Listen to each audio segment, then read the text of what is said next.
Welcome to the Literary Titan podcast.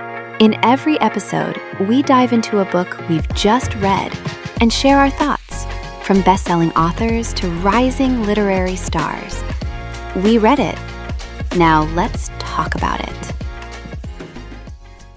So You Want to Be a Video Game Designer is a solid starter book for kids who love video games and have started wondering what it would be like to actually make them. It does a nice job showing that game design isn't just sitting around playing games all day. The book breaks down the real work behind the scenes, from building mechanics and stories to working with artists, engineers, writers, and sound designers.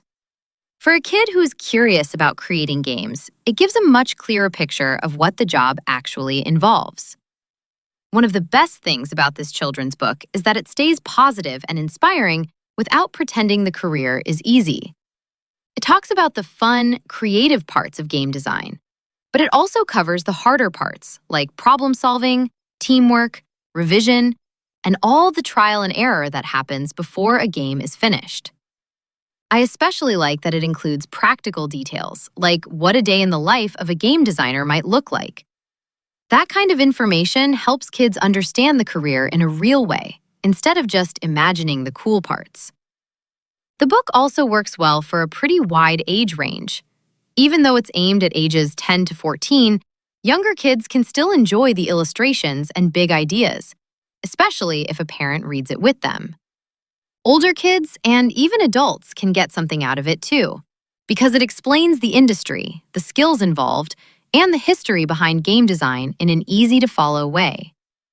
The artwork in this book is wonderful and detailed on every page. Each scene has a consistent look, feel, and color style that makes the whole book flow together beautifully. I loved all the small details tucked into the illustrations, like little toys on the desks of the video game developers, because they make the world feel fun. The characters are expressive, and the colorful scenes really pop, making the world of video game design feel exciting, creative, and almost like a fantasy. This is a great pick for any kid who talks about wanting to make video games someday. It gives them encouragement, but also gives them a realistic look at what it takes. I like that it offers ideas for how kids can start preparing now, whether that means learning new skills, paying closer attention to how games work, or just thinking more creatively. It's educational, interesting, and inspiring, and it may help a young reader decide whether game design is something they really want to pursue. Thanks for joining us on the Literary Titan podcast.